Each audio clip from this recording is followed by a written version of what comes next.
이 사연은 서울 어느 조용한 동네에 사시는 73 노인분의 이야기를 각색하였습니다. 매서운 바람이 뺨을 스치는 2월의 어느 날, 김성현 씨는 큰아들 지훈에게서 온 전화를 받았습니다. 한 달 만에 연락이었죠. 성현 씨는 마음 한구석이 불편했습니다. 최근 들어 보험 가입을 권유하는 지훈의 연락이 유독 잦았거든요. 성현 씨는 눈가에 주름을 더 깊게 새기며 수화기를 귀에 바짝 댔습니다. 아버지, 오랜만에 집에 한번 들르세요. 혜진이가 아버지 좋아하시는 보쌈 해놓는다고 하네요. 지팡이를 짚은 채 버스에서 내린 성현 씨는 아들 내외가 사는 아파트 단지를 올려다보았습니다. 높게 솟은 회색 건물들이 하늘을 가리고 있었습니다. 73년을 살아오는 동안 참 많은 것이 변했습니다. 사람의 마음도 그런 것일까요? 엘리베이터를 타고 22층으로 올라가며 성현 씨는 한숨을 내쉬었습니다. 문이 열리고 며느리 혜진이 긴장된 미소로 그를 맞이했습니다. 아들 지우는 과도하게 친절한 태도로 아버지의 팔을 잡아 안으로 이끌었지요. 평소보다 더 공손한 태도가 성현 씨의 마음을 불편하게 했습니다. 아버지, 오랜만이에요. 건강해 보이시네요. 지훈의 말에 성현 씨는 고개를 끄덕였습니다. 거실 테이블에는 보쌈과 막걸리가 차려져 있었고 테이블 위에 놓인 보험 서류가 성현 씨의 눈에 들어왔습니다. 보험 서류는 이미 작성된 상태였고 서명란만 비어 있었습니다. 성현 씨는 속으로 쓴웃음을 지었지만 겉으로는 아무렇지 않게 자리에 앉았습니다. 오랜만이구나. 밥은 먹었니? 식탁에 앉자 혜진이 서둘러 보쌈을 접시에 담아 성현 씨 앞에 놓았습니다. 손이 미세하게 떨리고 있었지만 성현 씨는 모른 척했습니다. 지훈이 막걸리를 따르며 말을 이었습니다. 아버지, 요새 건강은 어떠세요? 연세가 있으시니 건강 챙기셔야죠. 지훈의 말에 성현 씨는 눈을 깜빡였습니다. 최근 몇 개월 동안 지훈은 건강 이야기를 꺼내며 보험 가입을 권유했습니다. 그때마다 성현 씨는 웃으며 나중에 생각해보자며 넘겼죠. 오늘도 지훈은 자연스럽게 화제를 보험으로 돌리려 했습니다. 괜찮다. 내 건강은 내가 알아서 한다. 성현 씨의 단호한 대답에 지훈과 혜진의 얼굴이 굳었습니다. 혜진은 억지 웃음을 지으며 막걸리를 한 잔 더 따랐습니다. 부부의 눈빛이 마주치는 순간 성현 씨는 이상한 기운을 느꼈습니다. 무엇인가 불길한 예감이 들었지요. 식사가 진행되는 동안 지훈은 집 대출 이야기, 아이들 교육비 이야기를 하며 간접적으로 돈에 관한 대화를 이어갔습니다. 혜진은 과하게 웃으며 보쌈을 권했고 성현 씨는 겉으로는 태연하게 대화에 응하면서도 내심 불안감이 커졌습니다. 맛있구나, 혜진아. 성현 씨가 보쌈을 맛있게 먹는 척하며 칭찬했습니다. 혜진은 어색한 미소를 지었고 지우는 보험 서류를 슬쩍 테이블 가운데로 밀었습니다. 아버지, 이거 한번 보세요. 제가 알아본 실버보험인데 나이 드신 분들한테 정말 좋대요. 병원비도 보장해주고. 성현 씨는 말없이 보쌈을 씹었습니다. 지훈의 말이 귀에 들어오지 않았습니다. 대신 머릿속에서는 최근 몇 달간의 기억이 빠르게 스쳐 지나갔습니다. 갑자기 잦아진 지훈의 연락, 항상 보험 이야기로 끝나는 대화, 그리고 오늘 지훈 부부의 이상한 태도까지. 뭔가 이상해. 성현 씨는 속으로 중얼거렸습니다. 혜진이 다시 막걸리를 권했지만 그는 잔을 들지 않았습니다.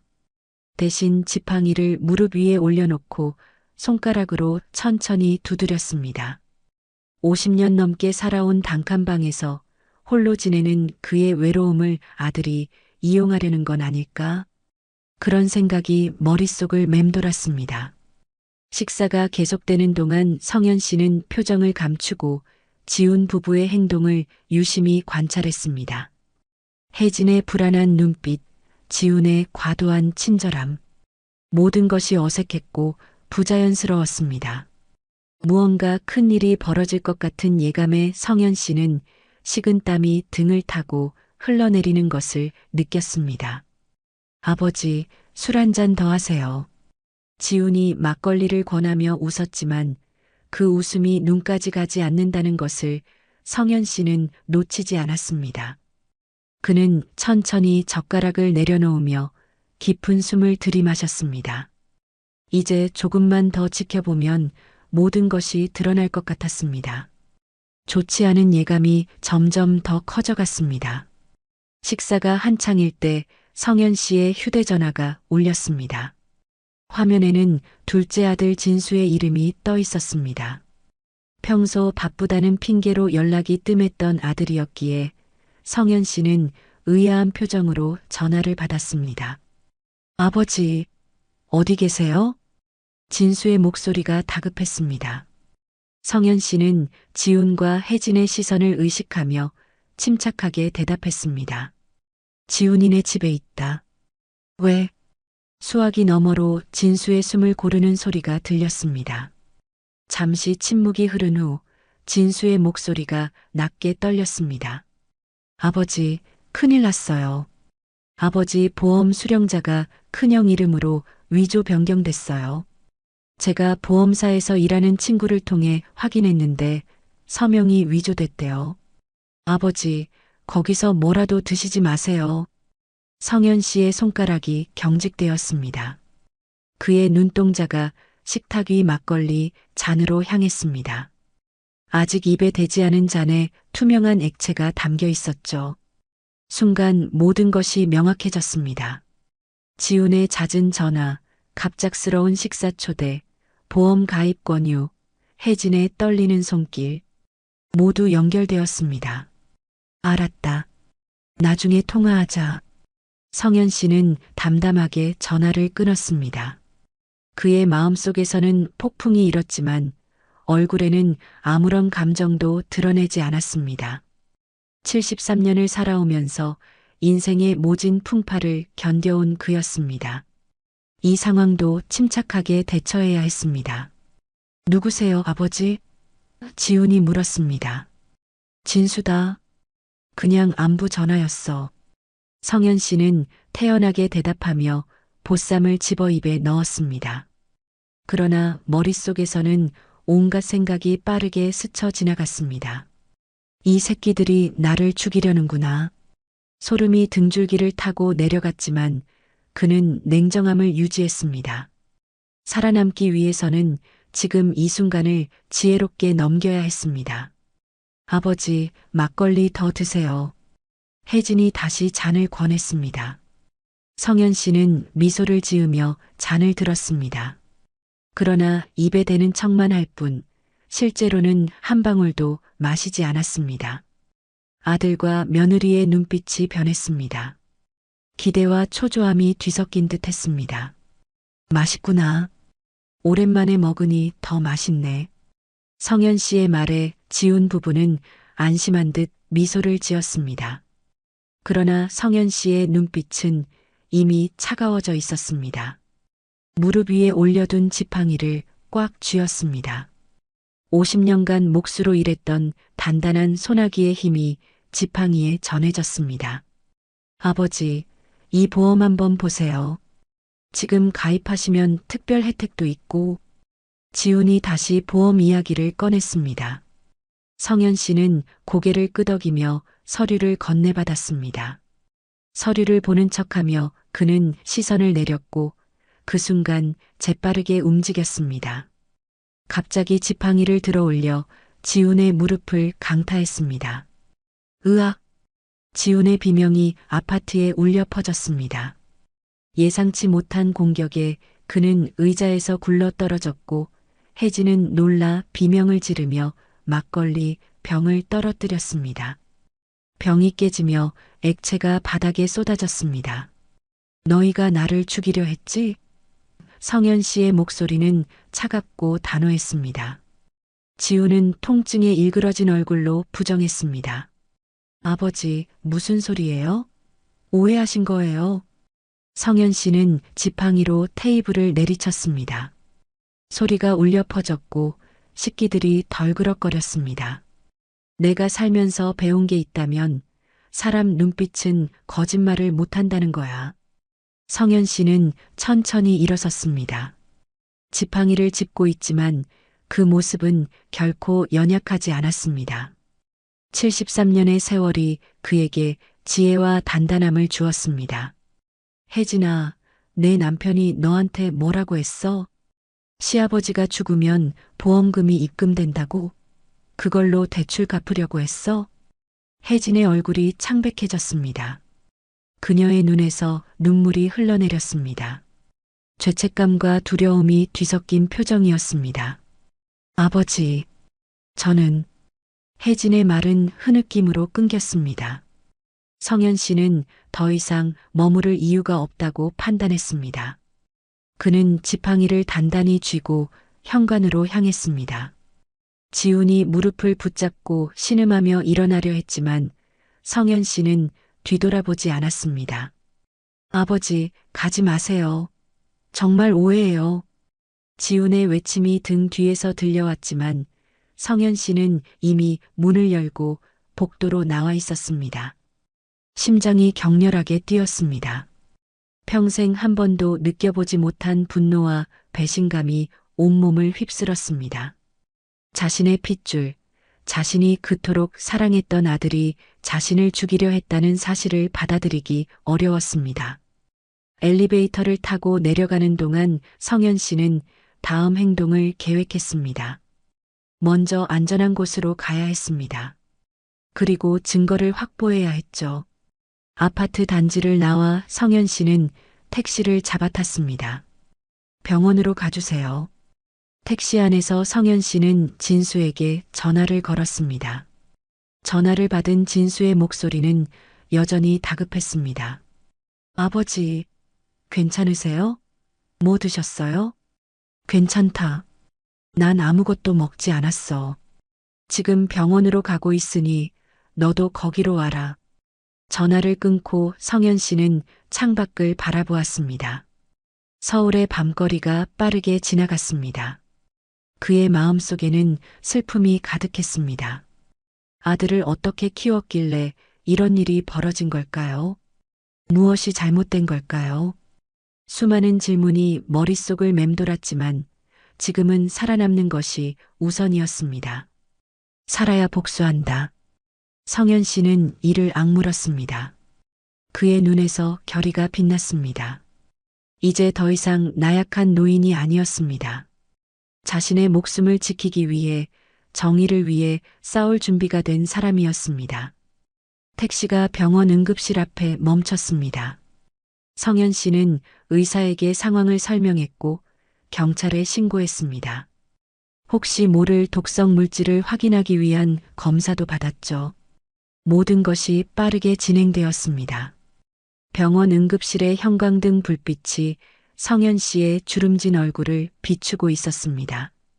의사는 혹시 모를 독성 물질을 확인하기 위해 각종 검사를 진행했고 성현 씨는 침대에 누운 채 천장을 바라보았습니다. 숨이 가빴지만 분노는 여전했습니다. 자식에게 배신당한 부모의 마음은 어떻게 표현할 수 있을까요? 그 깊은 상처를 어떻게 말로 설명할 수 있을까요?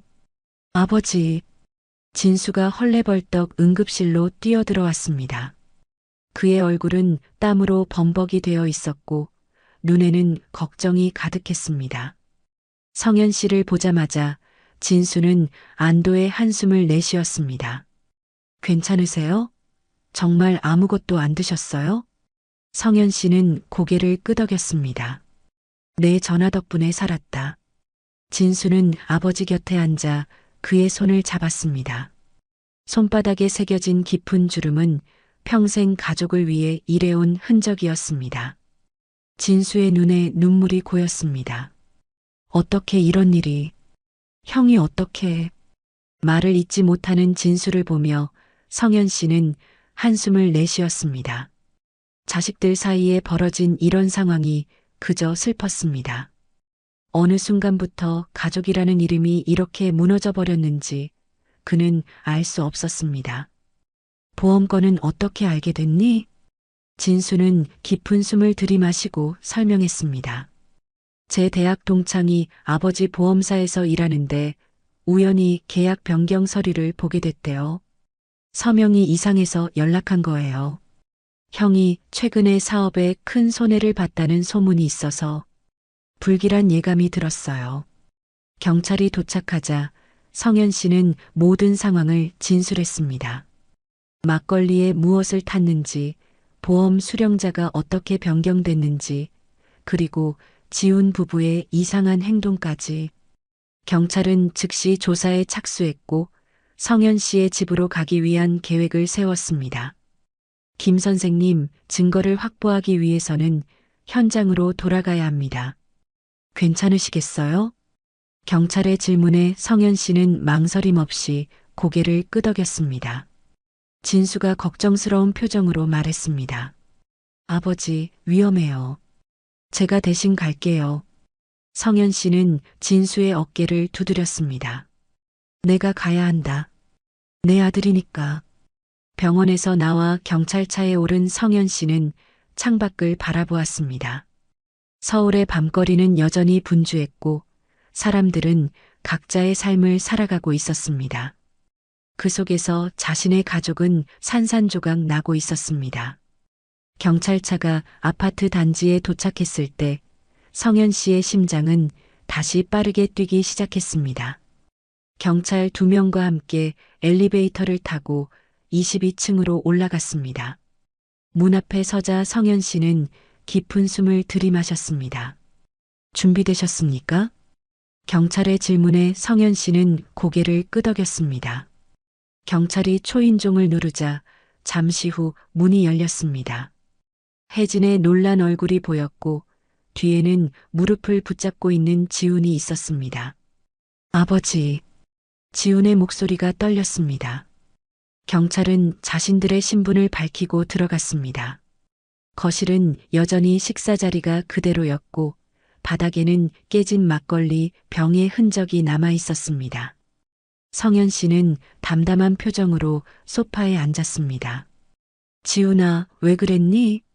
성현 씨의 질문에 지훈은 고개를 숙였습니다. 그의 어깨가 떨리고 있었지만 성현 씨의 마음은 이미 차갑게 식어 있었습니다. 아버지, 오해예요. 정말 오해라고요. 제가 어떻게 아버지를... 지훈의 말을 끊으며 성현 씨가 말했습니다. 그럼 증명해봐. 혜진아, 저 막걸리 한 잔 따라봐. 혜진은 겁에 질린 표정으로 성현 씨를 바라보았습니다. 그녀의 손이 떨리고 있었고 얼굴은 창백했습니다. 경찰은 조용히 상황을 지켜보고 있었습니다. 아버님, 그건... 따라봐. 독이 아니면 괜찮지. 성현 씨의 단호한 목소리에 혜진은 더욱 당황했습니다. 지훈이 끼어들었습니다. 아버지, 이러시면 안 돼요. 정말 오해라니까요. 성현 씨는 지팡이로 바닥을 두드렸습니다. 그의 눈빛은 차갑게 빛났습니다. 그럼 너라도 마셔봐. 내 아내가 따라준 막걸리를. 지훈과 혜진은 서로를 바라보았습니다. 두 사람의 표정에서 죄책감이 묻어났습니다. 경찰 중 한 명이 앞으로 나섰습니다. 막걸리 잔과 병을 압수하겠습니다. 두 분 다 진술을 위해 경찰서로 동행해 주셔야겠습니다. 혜진이 갑자기 무릎을 꿇고 울기 시작했습니다. 죄송합니다. 정말 죄송해요. 저희가 잘못했어요. 지훈이 놀란 표정으로 혜진을 바라보았습니다. 혜진아, 뭐 하는 거야? 못하겠어요, 여보. 더 이상은 못하겠어요. 혜진의 목소리가 흐느낌으로 가득했습니다. 성현 씨는 묵묵히 그들을 바라보았습니다. 가슴 한구석이 무너져 내리는 듯 했지만 표정은 변하지 않았습니다. 평생 단련된 인내심이 그를 지탱하고 있었습니다. 혜진은 모든 것을 털어놓았습니다. 지훈이 사업에 실패하고 대출을 갚지 못해 파산 직전이었다는 사실, 아버지의 보험금으로 모든 것을 해결하려 했다는 계획, 그리고 막걸리에 수면제와 근육, 이완제를 섞어 심장마비처럼 보이게 하려 했다는 충격적인 고백까지. 지우는 끝까지 부인했지만 혜진의 증언과 압수된 막걸리에서 검출된 약물이 모든 것을 증명했습니다. 경찰은 지훈과 혜진을 체포했고 살인미수 혐의로 연행했습니다. 아버지, 왜 이러세요? 제가 정말 그럴 리가 없잖아요. 혜진이가 거짓말하는 거예요. 경찰차로 끌려가며 지훈이 소리쳤지만 성현 씨는 아무 말도 하지 않았습니다. 그저 흔들리는 경찰차의 불빛을 바라볼 뿐이었습니다. 진수가 그의 곁에 와서 어깨를 감쌌습니다. 아버지, 이제 집에 가시죠. 성현 씨는 고개를 저었습니다. 병원에 다시 가야겠다. 검사 결과도 봐야 하고. 병원으로 돌아가는 택시 안에서 성현 씨는 깊은 생각에 잠겼습니다. 왜 자식이 부모를 해치려 했는지, 무엇이 그들을 그토록 절박하게 만들었는지, 그리고 자신은 어디서부터 잘못된 것인지. 수많은 질문이 그의 마음을 무겁게 눌렀습니다. 흰 병실의 침대에 누운 성현 씨의 얼굴은 창백했습니다. 검사 결과 그는 다행히 아무 독성 물질도 섭취하지 않았고 건강에는 문제가 없었습니다. 하지만 마음에 생긴 상처는 어떤 약으로도 치료할 수 없었죠. 창밖으로 보이는 서울의 아침은 평소와 다름없이 분주했습니다. 사람들은 각자의 삶을 살아가고 누군가는 출근하고 또 누군가는 학교에 가고 있었습니다. 성현 씨만 세상이 멈춘 것 같았습니다. 아버지, 좀 어떠세요? 진수가 병실로 들어왔습니다. 손에는 따뜻한 미역국이 담긴 보온 용기가 들려 있었습니다. 성현 씨는 희미하게 웃었습니다. 괜찮다. 이 나이에 뭐가 더 문제겠니? 진수는 조심스럽게 미역국을 내밀었습니다. 제가 직접 끓였어요. 맛은 없겠지만. 성현 씨는 진수가 건넨 국을 한 숟가락 떠먹었습니다. 간이 약간 짰지만 그 순간만큼은 세상에서 가장 맛있는 음식처럼 느껴졌습니다. 아들의 정성이 담긴 국물이 목구멍을 타고 내려가며 마음을 따뜻하게 했습니다. 맛있구나.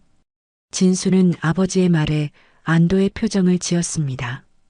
그는 의자를 끌어당겨 성현 씨 곁에 앉았고 잠시 침묵이 흘렀습니다. 창밖에서 새소리가 들려왔고 멀리서 구급차 사이렌 소리가 희미하게 울렸습니다. 형이랑 형수님은 어떻게 됐어요? 성현 씨는 숟가락을 내려놓았습니다. 경찰에서 조사 중이래. 보험 사기에 살인미수, 중범죄지. 진수의 표정이 어두워졌습니다. 성현 씨는 아들의 어깨를 가볍게 두드렸습니다. 내 잘못이 아니다. 내 형이 선택한 거야. 진수는 고개를 저었습니다. 제가 형과 더 자주 연락했더라면, 형의 사업이 어려운 걸 알았더라면, 그랬어도 달라지지 않았을 거다. 성현 씨의 목소리는 단호했습니다. 사람의 마음은 스스로 결정하는 거니까. 그때 병실 문이 열리고 경찰이 들어왔습니다. 진수가 자리에서 일어나 인사했습니다. 김성현 씨, 좀 괜찮으신가요? 몇 가지 추가로 확인할 사항이 있어서 왔습니다. 성현 씨는 고개를 끄덕였습니다. 경찰은 수첩을 펼치며 말을 이어갔습니다. 압수한 막걸리에서 수면제와 근육 이완제 성분이 검출됐습니다. 양이 상당히 많았어요. 그걸 마셨다면 경찰의 목소리가 잠시 멈췄습니다. 심각한 상황이 됐을 겁니다. 성현 씨의 손이 무릎 위에서 꽉 쥐어졌습니다. 진수의 얼굴이 창백해졌습니다. 또한 보험 수령자 변경 서류도 확인했습니다. 서명이 위조된 것이 확실해요. 법의학 전문가의 감정 결과가 나왔습니다. 경찰은 서류 몇 장을 보여주었습니다. 성현 씨의 서명이라고 되어 있지만 글씨체가 미묘하게 달랐습니다. 분명 위조된 것이었습니다. 김지훈 씨와 박혜진 씨 모두 현재 구속 상태입니다. 법적 절차가 진행될 예정이고 재판까지는 시간이 걸릴 겁니다. 성현 씨는 묵묵히 경찰의 말을 들었습니다. 그의 마음은 이미 얼음처럼 차갑게 굳어 있었습니다. 이해합니다. 경찰이 떠난 후 병실은 다시 고요해졌습니다. 진수는 창가에 서서 바깥을 바라보았고 성현 씨는 천장을 응시했습니다. 둘 다 말을 잊은 채 각자의 생각에 잠겼습니다. 아버지, 이제 어떻게 하실 거예요? 진수의 질문에 성현 씨는 천천히 몸을 일으켰습니다. 그의 움직임은 느렸지만 확고했습니다. 집에 가야지. 내 집으로. 진수는 고개를 끄덕였습니다. 두 사람은 병원 절차를 마치고 택시를 타고 성현 씨의 집으로 향했습니다. 50년 넘게 살아온 낡은 단칸방이었습니다. 문을 열자 차가운 공기가 그들을 맞이했습니다. 방 안은 깨끗하게 정돈되어 있었지만 쓸쓸함이 가득했습니다. 아버지, 제 집에서 지내시는 건 어떠세요? 방도 남는데. 성현 씨는 고개를 저었습니다. 괜찮다. 여기가 편하다. 진수는 더 이상 고집하지 않았습니다. 대신 그는 주방으로 가서 차를 끓이기 시작했습니다. 성현 씨는 오래된 소파에 앉아 벽에 걸린 가족 사진을 바라보았습니다. 20년 전 아내가 살아있을 때 찍은 사진이었습니다. 지훈과 진수, 그리고 그들 사이에 웃고 있는 성현 씨와 그의 아내. 행복했던 시간의 조각이었습니다. 내 어머니가 살아있었다면 어땠을까? 성현 씨의 중얼거림에 진수는 차를 들고 와서 그의 옆에 앉았습니다. 어머니가 계셨다면 이런 일은 없었을 거예요. 두 사람은 조용히 차를 마시며 창밖을 바라보았습니다. 해가 기울기 시작했고 황혼의 빛이 방 안을 붉게 물들였습니다. 진수야, 내 아버지. 내일 변호사를 만나러 가자. 진수는 의아한 표정으로 아버지를 바라보았습니다. 왜요? 무슨 일이? 성현 씨의 표정은 단호했습니다. 모든 재산을 정리할 거다. 다음 날 성현 씨와 진수는 변호사 사무실을 찾았습니다. 성현 씨는 자신의 모든 재산에 대한 상속 계획을 변경하기로 결심했습니다. 변호사는 조용히 그의 이야기를 듣고 필요한 서류를 준비했습니다. 김 선생님, 이렇게 하시면 장남인 김지훈 씨는 법적 상속분을 전혀 받지 못하게 됩니다. 확실하신가요? 성현 씨는 주저없이 고개를 끄덕였습니다. 네, 확실합니다. 변호사는 서류에 도장을 찍고 정리했습니다. 모든 재산이 차남인 김진수 씨에게 상속되도록 조치하겠습니다. 법적 절차는 제가 진행하겠습니다.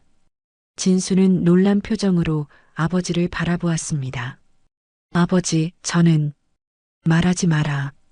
이건 내 결정이다. 성현 씨의 단호한 목소리에 진수는 더 이상 말을 잇지 못했습니다. 변호사 사무실을 나와 거리를 걷는 동안 두 사람은 아무 말도 하지 않았습니다. 가을의 바람이 차갑게 불어왔고 낙엽이 거리를 채우고 있었습니다. 아버지, 왜? 성현 씨는 걸음을 멈추고 진수를 바라보았습니다. 내 형은 이미 자기 선택을 했다. 나도 내 선택을 한 것뿐이다. 진수의 눈에 눈물이 고였지만 그는 꾹 참았습니다. 성현 씨는 지팡이로 땅을 두드리며 천천히 걸음을 옮겼습니다. 인생은 선택의 연속이다. 좋은 선택도 있고 나쁜 선택도 있지. 하지만 모든 선택에는 책임이 따르는 법이야. 가을이 깊어가는 어느 날 성현 씨는 법원으로 향하는 차 안에서 창밖을 바라보고 있었습니다. 오늘은 지훈과 혜진의 첫 재판이 있는 날이었습니다. 진수가 운전대를 잡고 있었고 차 안은 무거운 침묵으로 가득했습니다. 한 달 동안 많은 일이 있었습니다. 경찰 조사가 진행되었고 검찰은 살인미수와 보험사기 혐의로 지훈 부부를 기소했습니다. 괜찮으세요, 아버지? 진수의 물음에 성현 씨는 희미하게 웃었습니다. 괜찮다. 이제 와서 무너질 나이도 아니고. 법원 앞에 도착하자 취재진들이 몰려들었습니다. 보험금을 노린 아들 부부, 아버지 살해 시도 같은 자극적인 헤드라인이 연일 뉴스를 장식했고 사건은 세간의 이목을 끌고 있었습니다. 성현 씨는 고개를 숙이고 진수의 부축을 받으며 법정으로 들어갔습니다. 법정 안은 차가웠습니다.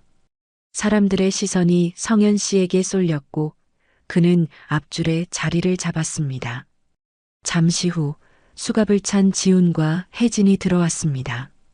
한 달 만에 보는 아들의 모습은 너무도 달라져 있었습니다. 야윈 얼굴, 짧게 깎은 머리, 그리고 생기 없는 눈빛. 성현 씨는 가슴이 아팠지만 표정을 감추었습니다. 지훈이 고개를 들어 아버지와 눈이 마주쳤습니다. 순간 그의 눈에 복잡한 감정이 스쳤지만 곧 시선을 돌렸습니다. 혜진은 고개를 숙인 채 울고 있었습니다. 성현 씨는 그들을 바라보며 깊은 한숨을 내쉬었습니다. 재판이 시작되었고 검사는 혐의 내용을 낭독했습니다. 막걸리에 섞인 약물의 성분과 양, 보험금 사기 시도, 그리고 계획적인 범행 과정까지 모든 증거가 지훈 부부에게 불리했습니다. 피고인들은 어떻게 답변하겠습니까? 판사의 질문에 지훈의 변호사가 답했습니다. 피고인 김지훈은 혐의를 부인합니다. 피고인 박혜진은 혐의를 인정합니다. 법정이 술렁였습니다. 부부가 다른 입장을 취한 것입니다. 성현 씨는 놀라움을 감추지 못했고 진수는 어깨를 으쓱했습니다. 피고인 김지훈, 귀하의 입장을 직접 밝혀주시겠습니까? 판사의 요청에 지훈이 일어났습니다. 그의 목소리는 떨렸습니다. 저는 아버지를 해치려고 한 적이 없습니다. 아내가 독단적으로 저지른 일입니다. 저는 몰랐습니다. 지훈의 말에 혜진의 표정이 일그러졌습니다. 그녀의 눈에서 눈물이 흘러내렸고 몸이 떨리기 시작했습니다. 피고인 박혜진, 귀하의 입장은 어떻습니까? 혜진은 천천히 일어났습니다. 그녀의 목소리는 작았지만 또렷했습니다. 저희 두 사람이 함께 계획했습니다. 남편이 사업에 실패하고 빚이 많아지자 시아버지의 보험금으로 해결하려 했습니다. 둘 다 알고 있었습니다. 법정이 다시 술렁였고 지훈은 격분한 표정으로 혜진을 노려보았습니다. 거짓말이에요. 당신이 혼자 한 짓이라고. 판사가 의사봉을 내리쳤습니다. 법정 질서를 유지해 주십시오. 성현 씨는 가만히 그 모습을 지켜보았습니다. 아들이 끝까지 책임을 회피하는 모습에 실망감이 밀려왔습니다. 자신이 어떻게 키웠길래 이런 사람이 되었을까? 그 생각에 가슴이 무너져 내렸습니다. 재판은 증인 신문으로 이어졌습니다. 경찰, 법의학 전문가, 보험회사 직원 등이 차례로 증언대에 섰습니다. 모든 증언은 지훈 부부에게 불리했고 계획적인 범행임을 뒷받침했습니다. 마지막으로 성현 씨가 증인으로 불려나갔습니다. 그는 천천히 자리에서 일어나 지팡이를 짚고 증언대로 향했습니다. 법정 안의 모든 시선이 그에게 쏠렸습니다. 증인은 선서해 주십시오. 성현 씨는 손을 들고 선서했습니다. 그의 목소리는 흔들림 없이 단단했습니다. 김성현 씨, 당시 상황을 자세히 말씀해 주시겠습니까? 성현 씨는 깊은 숨을 들이마시고 이야기를 시작했습니다. 아들 부부의 이상한 태도, 진수의 전화, 막걸리에 대한 의심, 그리고 지팡이로 지훈을 제압한 과정까지 모든 것을 담담하게 증언했습니다. 피고인들이 왜 이런 일을 저질렀다고 생각하십니까? 검사의 질문에 성현 씨는 잠시 침묵했습니다. 그는 지훈을 바라보았고 아들은 고개를 숙였습니다. 돈 때문일 겁니다. 아들이 사업에 실패해서 빚이 많았다고 들었습니다. 제 보험금이 2억 원인데 그걸 노린 것 같습니다. 피해자로서 어떤 감정이 드십니까? 성현 씨는 깊은 한숨을 내쉬었습니다. 슬픕니다. 내 아들인데 그런 선택을 했다는 게 가슴 아픕니다. 지훈의 변호사가 일어났습니다. 김성현 씨, 아들분이 평소 어떤 사람이었습니까? 이런 일을 저지를 만한 사람이었습니까? 성현 씨는 천천히 고개를 저었습니다. 아닙니다. 그래서 더 놀랐습니다. 우리 지훈이는 그의 목소리가 잠시 떨렸습니다. 성실했습니다. 언제부터 이렇게 변했는지 모르겠습니다. 피고인들에게 하고 싶은 말이 있으십니까? 판사의 질문에 성현 씨는 지훈과 혜진을 바라보았습니다. 법정이 조용해졌고 모든 사람이 그의 대답을 기다렸습니다. 왜? 단 한마디였지만 그 속에는 깊은 슬픔과 실망 그리고 이해할 수 없는 배신감이 담겨 있었습니다.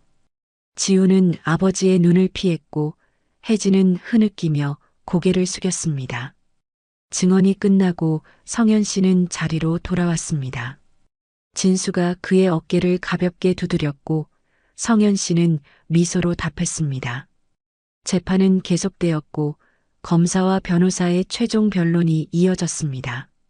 검사는 계획적인 범행임을 강조하며 중형을 구형했고 지훈의 변호사는 증거 불충분과 혜진의 단독 범행 가능성을 주장했습니다. 혜진의 변호사는 자백과 반성을 이유로 감형을 요청했습니다. 마지막으로 피고인들에게 최종 발언 기회가 주어졌습니다. 혜진이 먼저 일어났습니다. 정말 죄송합니다. 아버님, 용서해 주세요. 저희가 어리석었습니다. 빚에 쫓기고 절박한 상황이었지만 그런 선택을 한 것은 변명의 여지가 없습니다. 깊이 반성합니다. 다음으로 지훈이 일어났습니다. 그의 얼굴은 굳어 있었고 눈에는 분노가 서려 있었습니다. 저는 혐의를 인정하지 않습니다. 제가 모르는 사이에 아내가 저지른 일입니다. 아버지, 저를 믿어주세요. 제가 어떻게 아버지를... 성현 씨는 지훈의 말을 듣고 있지 않았습니다. 그의 마음은 이미 멀리 떠나 있었습니다.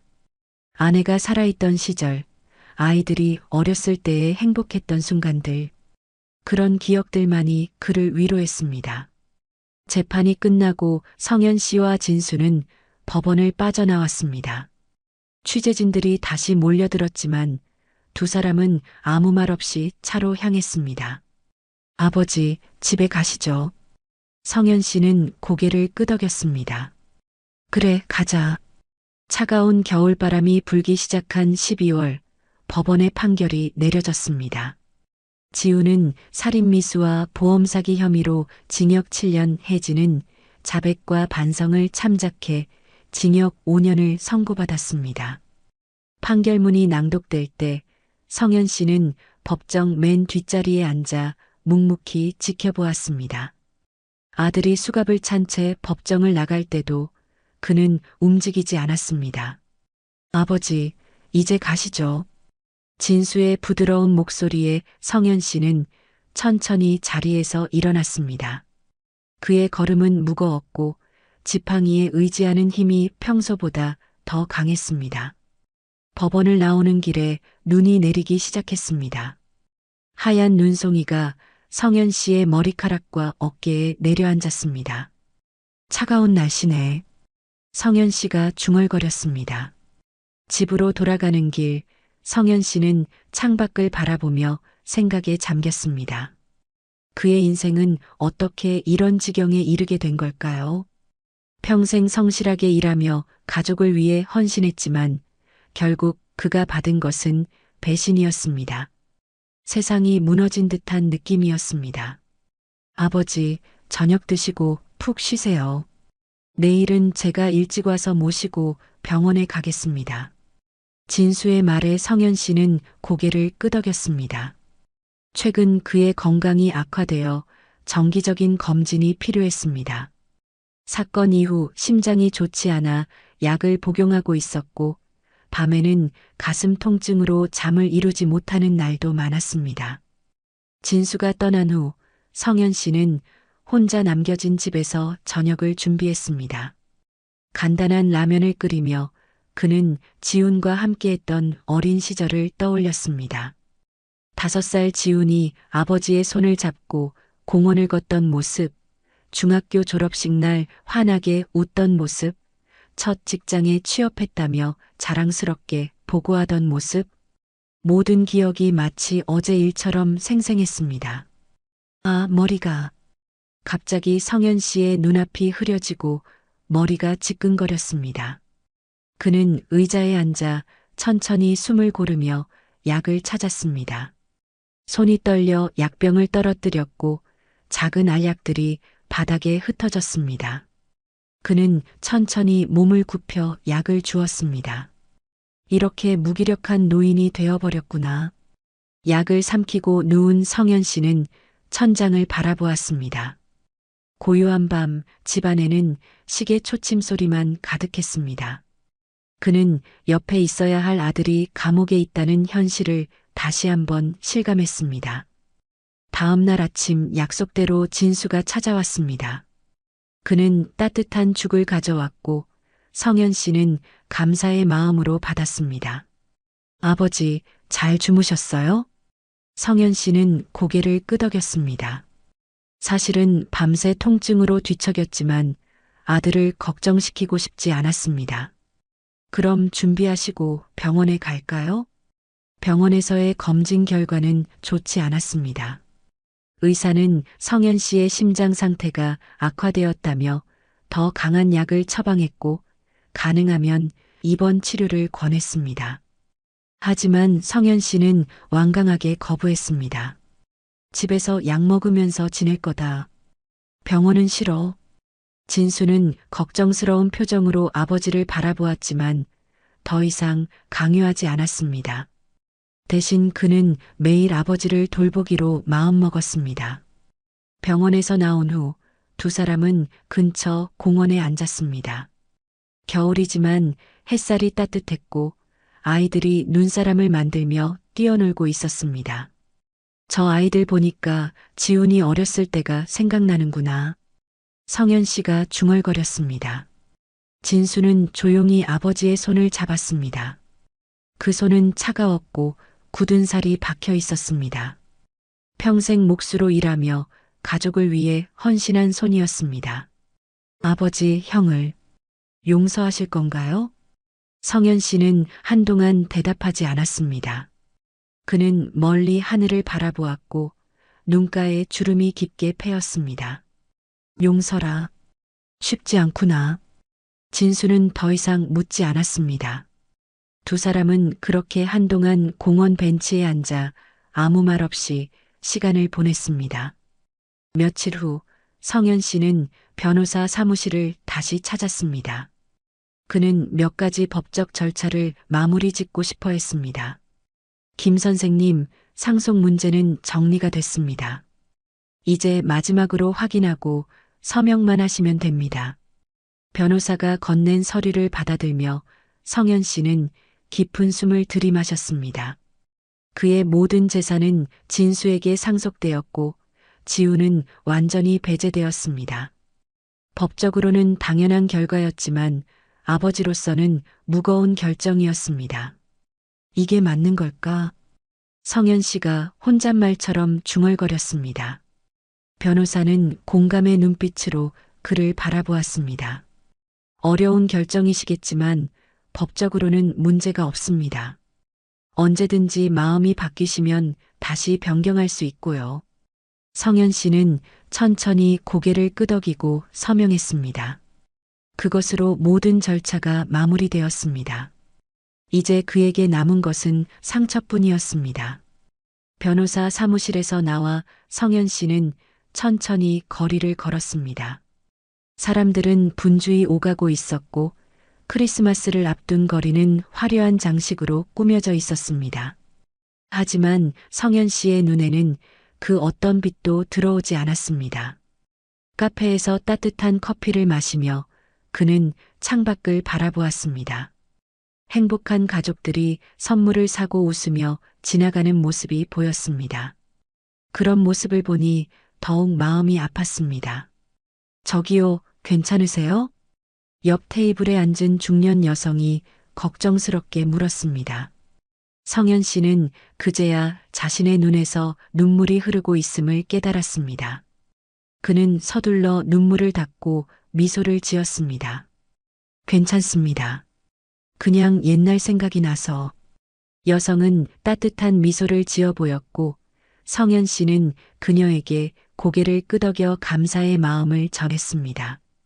카페를 나와 집으로 향하는 길, 갑자기 가슴이 조여오는 듯한 통증이 밀려왔습니다. 성현 씨는 길가에 서서 숨을 고르려 했지만 통증은 점점 심해졌습니다. 이러다 여기서 쓰러지겠구나. 그는 간신히 약을 꺼내 먹었고 잠시 후 통증이 가라앉았습니다. 하지만 이런 일이 점점 빈번해지고 있다는 것을 그도 알고 있었습니다. 그의 몸은 이미 한계에 도달해 있었고 마음의 상처는 육체의 건강을 갉아먹고 있었습니다. 집에 도착한 성현 씨는 지친 몸을 침대에 뉘었습니다. 창밖으로 보이는 밤하늘에는 별이 빛나고 있었습니다. 그는 문득 아내를 생각했습니다. 만약 그녀가 살아있었다면 이런 일이 일어났을까요? 아내는 항상 가족의 중심이었고 두 아들을 화목하게 키웠습니다. 그녀가 떠난 후 모든 것이 조금씩 무너져 내린 것 같았습니다. 여보, 보고 있나? 성현 씨의 중얼거림이 조용한 방 안에 퍼졌습니다. 그는 천천히 눈을 감았고 깊은 잠에 빠져들었습니다. 꿈속에서 그는 아내와 함께 있었고 두 아들은 어린 시절의 모습으로 공원에서 뛰어놀고 있었습니다. 모든 것이 평화롭고 행복했습니다. 새해가 밝았습니다. 눈이 소복이 쌓인 성현 씨의 집 창가에는 얼음꽃이 피어 있었고 작은 방 안은 조용했습니다. 진수는 일찍부터 아버지의 집을 찾아와 떡국을 끓이고 있었습니다. 성현 씨는 소파에 앉아 텔레비전에서 나오는 새해 특집 프로그램을 무심하게 바라보고 있었습니다. 아버지, 떡국 다 됐어요. 모시겠습니다. 진수가 따뜻한 떡국을 식탁에 내려놓자 성현 씨는 천천히 자리에서 일어났습니다. 지팡이를 짚은 그의 걸음걸이는 예전보다 더 느려졌고 얼굴은 창백했습니다. 병원 검사 결과 심장 상태가 계속 악화되고 있었지만 성현 씨는 여전히 입원을 거부했습니다. 고맙다, 진수야. 두 사람은 조용히 떡국을 먹었습니다. 창밖에서는 아이들이 눈사람을 만들며 뛰어노는 소리가 들려왔습니다. 진수는 아버지의 얼굴을 살폈습니다. 한 달 새 더 야위어버린 모습이 안타까웠습니다. 아버지, 오늘 좀 어떠세요? 성현 씨는 미소를 지었습니다. 괜찮다. 새해 첫날부터 걱정하지 마라. 진수는 대답 대신 고개를 끄덕였습니다. 그는 주머니에서 봉투를 꺼내 조심스럽게 테이블 위에 올려놓았습니다. 이게 뭐냐? 성현 씨가 물었습니다. 형이 교도소에서 보낸 편지예요. 어제 저한테 왔어요. 성현 씨의 손이 떨렸습니다. 그는 봉투를 바라보았지만 손을 내밀지는 않았습니다. 진수는 조심스럽게 말을 이었습니다. 읽어보실래요? 형이 아버지께 전해달라고 했어요. 한동안 침묵이 이어졌습니다. 성현 씨는 천천히 손을 뻗어 봉투를 집어들었습니다. 봉투는 가벼웠지만 그의 마음은 무거웠습니다. 손가락으로 봉투를 열고 그는 안에 든 편지를 꺼냈습니다. 읽어볼게. 너는 잠시 나가 있어라. 진수는 고개를 끄덕이고 방을 나갔습니다. 성현 씨는 안경을 쓰고 편지를 펼쳤습니다. 지훈의 필체가 눈에 들어왔습니다. 깔끔하지만 약간 흐트러진 글씨체였습니다. 아버지께 이렇게 편지를 쓰게 되어 죄송합니다. 제가 아버지 앞에 떳떳하게 서지 못해 직접 말씀드리지 못하고 종이에 글을 적습니다. 교도소 생활이 쉽지 않습니다. 하지만 저는 괜찮습니다. 이곳에서 많은 생각을 하게 됩니다. 왜 그런 선택을 했는지, 무엇이 저를 그렇게 만들었는지, 돈이었을까요? 욕심이었을까요? 아니면 다른 무엇이었을까요? 사업이 망하고 빚더미에 앉았을 때 저는 모든 것을 잃을 것 같았습니다. 집도 가족도 제 자존심도 모두 잃을 것 같았습니다.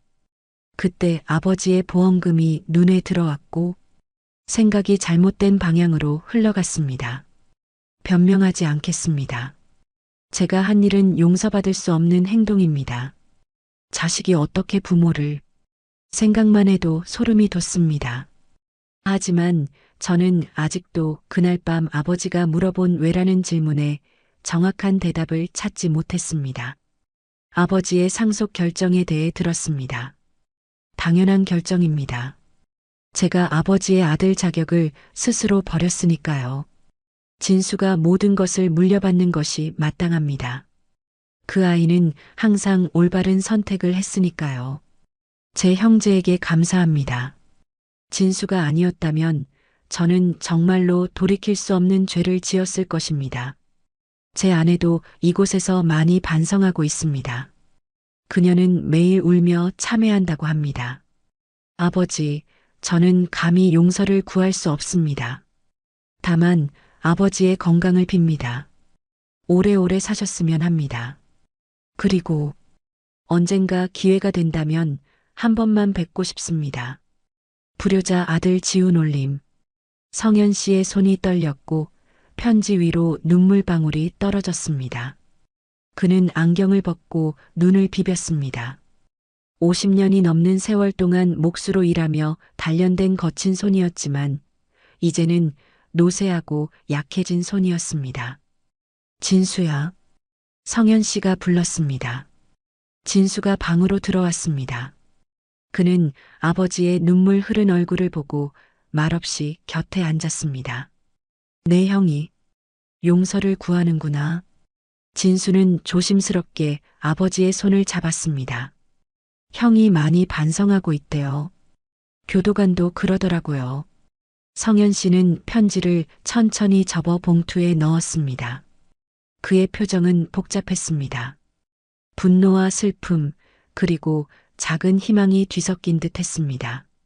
아버지, 혹시 형을 만나보실 생각은 없으세요? 성현 씨는 창밖을 바라보았습니다. 눈은 여전히 내리고 있었고 하얀 세상이 그의 눈앞에 펼쳐져 있었습니다. 아직은 마음의 준비가 안 됐다. 진수는 더 이상 말을 잇지 않았습니다. 그는 아버지의 결정을 존중했고 시간이 필요하다는 것을 알았습니다. 그날 저녁 성현 씨는 오래된 앨범을 꺼내 보았습니다. 지훈이 태어났을 때부터 성인이 될 때까지의 사진들이 가득했습니다. 첫돌 사진, 초등학교 입학식, 중학교 체육대회, 고등학교 졸업식, 모든 순간들이 행복했던 시간들이었습니다. 어디서부터 잘못된 걸까? 성현 씨는 중얼거리며 사진을 넘겼습니다. 마지막 페이지에는 가족 모두가 함께 찍은 사진이 있었습니다. 아내가 살아있을 때 찍은 마지막 가족 사진이었습니다. 모두가 환하게 웃고 있었고 행복이 넘쳐 보였습니다. 여보, 내가 잘못한 걸까? 지훈이가 저렇게 된 건. 성현 씨의 물음에 대답은 없었습니다. 대신 창밖에서 불어오는 바람 소리만 들렸습니다. 그는 앨범을 덮고 침대에 누웠습니다. 오늘따라 가슴이 더 아팠습니다. 다음 날 아침 성현 씨는 결심했습니다. 그는 진수에게 전화를 걸었습니다. 진수야, 지훈이를 한번 만나봐야겠다. 진수의 목소리가 밝아졌습니다. 정말요? 제가 면회 신청해 드릴게요. 아버지, 정말 잘 생각하셨어요. 몇 일 후 성현 씨는 진수와 함께 교도소를 찾았습니다. 면회실로 향하는 그의 걸음은 무거웠고 심장은 빠르게 뛰었습니다. 문이 열리고 지훈이 들어왔을 때 성현 씨는 숨을 멈췄습니다. 수감복을 입은 아들의 모습은 낯설었지만 그 눈빛은 여전히 그가 알던 지훈이었습니다. 아버지, 지훈의 목소리가 떨렸습니다. 성현 씨는 말없이 지훈을 바라보았습니다. 두 사람 사이에는 말로 표현할 수 없는 깊은 감정이 흐르고 있었습니다. 앉아라. 성현 씨가 마침내 입을 열었습니다. 지훈은 조심스럽게 자리에 앉았습니다. 그의 눈에는 눈물이 고여 있었지만 흘리지 않으려고 애쓰고 있었습니다. 내 편지 받았다. 지훈은 고개를 숙였습니다. 죄송합니다, 아버지. 정말 죄송합니다. 성현 씨는 지훈의 얼굴을 자세히 들여다보았습니다. 야위고 창백해진 얼굴이었지만 그 속에서 진심 어린 후회를 읽을 수 있었습니다. 왜 그랬냐, 지훈아. 정말로. 왜? 지훈은 깊은 숨을 들이마셨습니다. 그의 손이 떨렸습니다.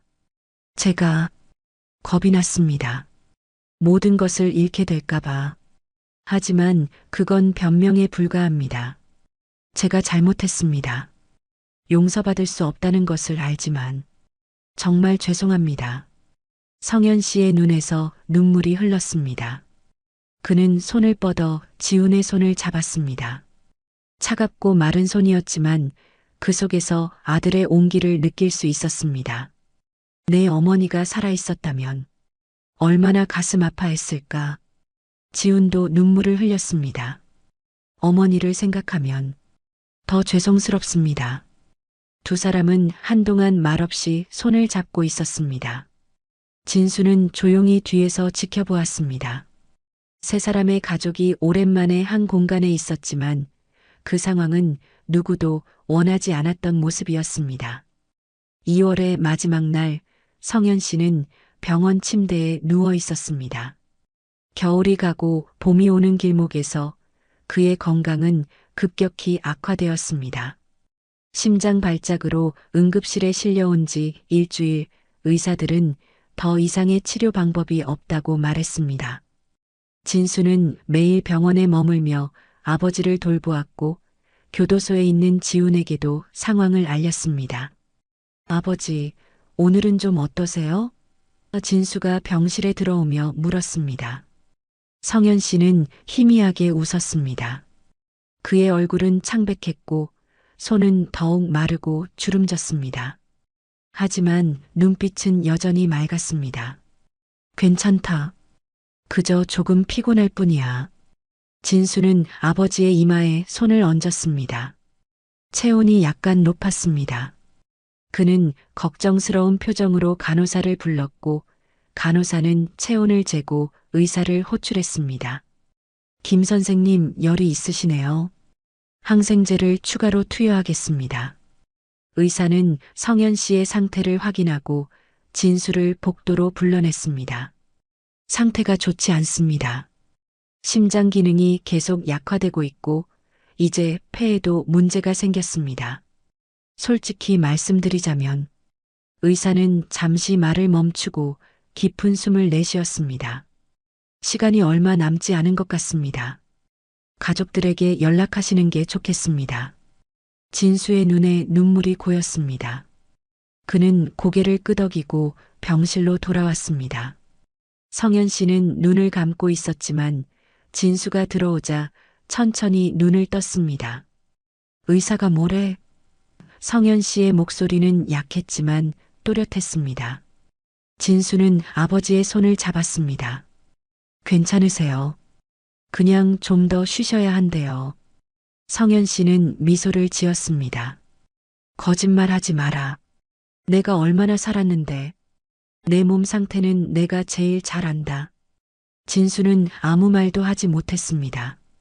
대신 그는 아버지의 손을 더 단단히 잡았습니다. 진수야, 내 형 소식은 어떠냐? 성현 씨가 물었습니다. 형이요? 교도관 말로는 잘 지내고 있대요. 모범수로 인정받고 있고. 성현 씨는 고개를 끄덕였습니다.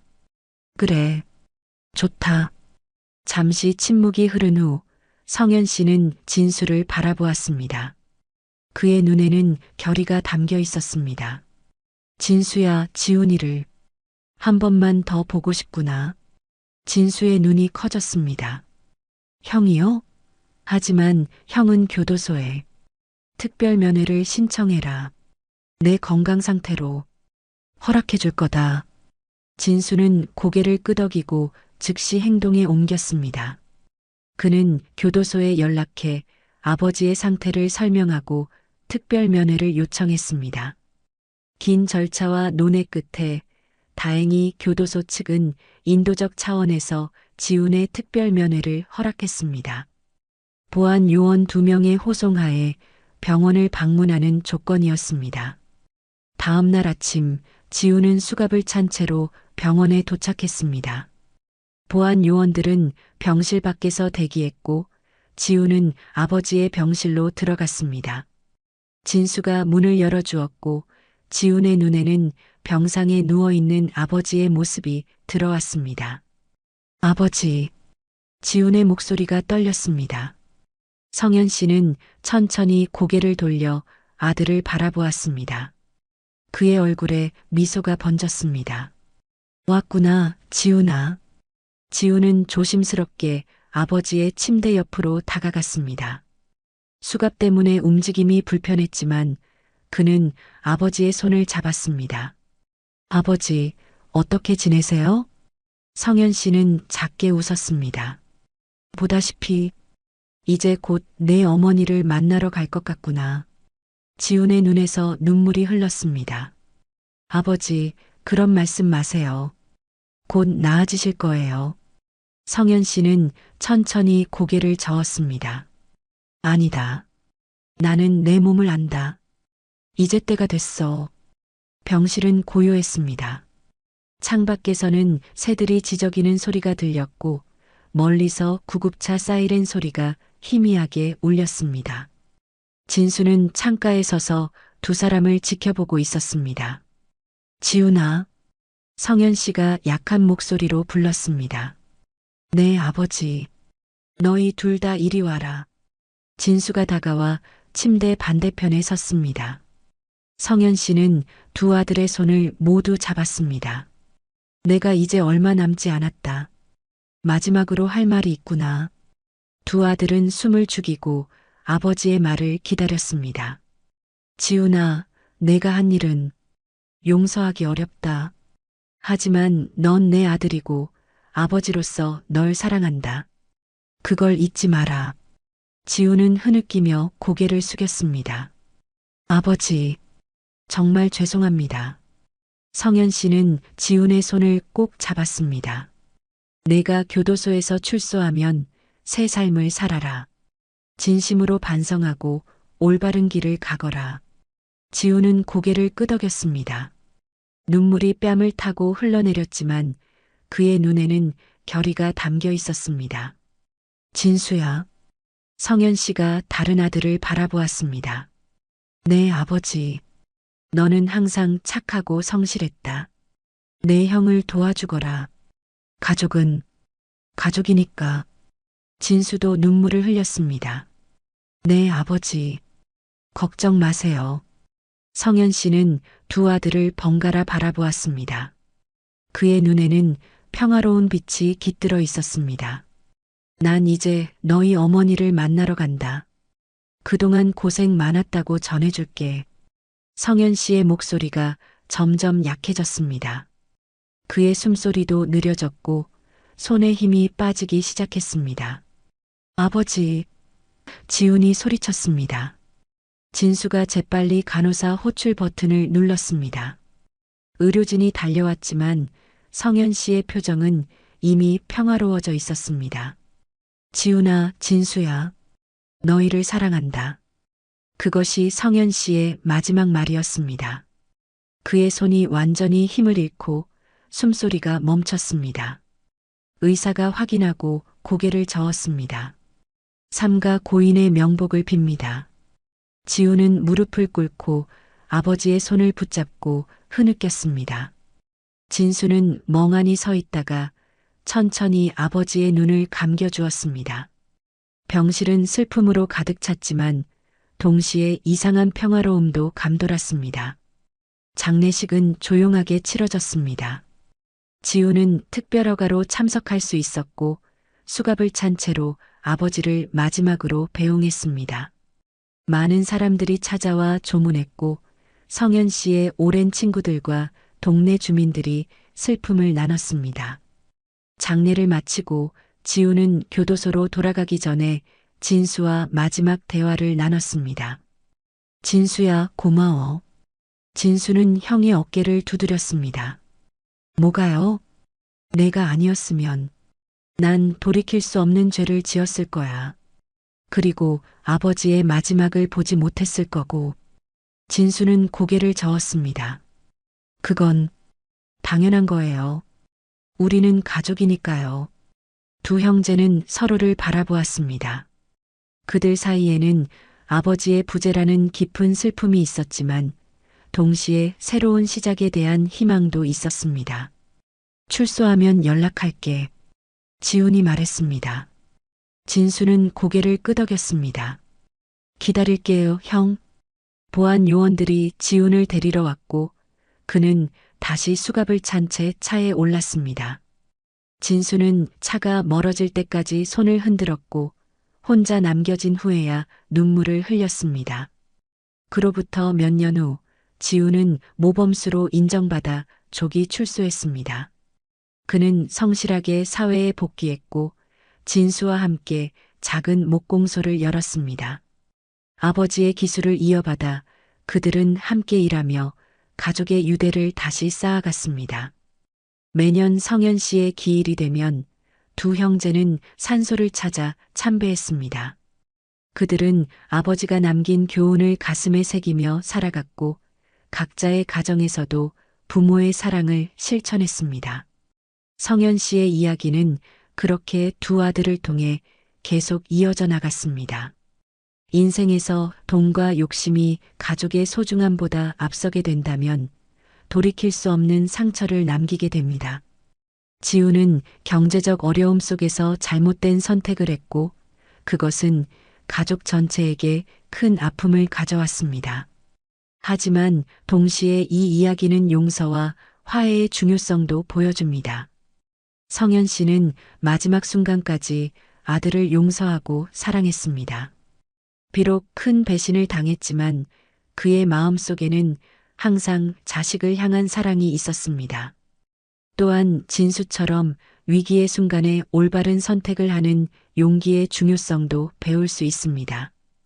그는 형의 잘못된 계획을 알고 즉시 행동했고 그로 인해 아버지의 목숨을 구할 수 있었습니다. 우리 모두는 살아가면서 어려운 선택의 순간을 마주합니다. 그때 우리가 어떤 가치를 더 중요하게 여기느냐가 우리의 삶을 결정합니다. 돈과 물질적인 것보다 가족과 사랑, 그리고 양심을 선택하는 지혜가 필요합니다. 여러분의 삶에서도 어려운 순간이 찾아올 수 있습니다. 그때 어떤 선택을 할지 미리 생각해 보는 것은 어떨까요? 그리고 주변에 도움이 필요한 분이 있다면 진수처럼 용기 있게 행동하는 것이 얼마나 중요한지 기억해 주세요. 이 이야기가 여러분에게 조금이라도 도움이 되었다면 댓글로 여러분의 생각을 나눠주세요. 그리고 더 많은 사람들에게 이 교훈이 전해질 수 있도록 구독과 좋아요도 잊지 말아주세요. 여러분의 작은 관심이 누군가에게 큰 도움이 될 수 있습니다. 감사합니다. 다음 이야기에서 다시 만나요.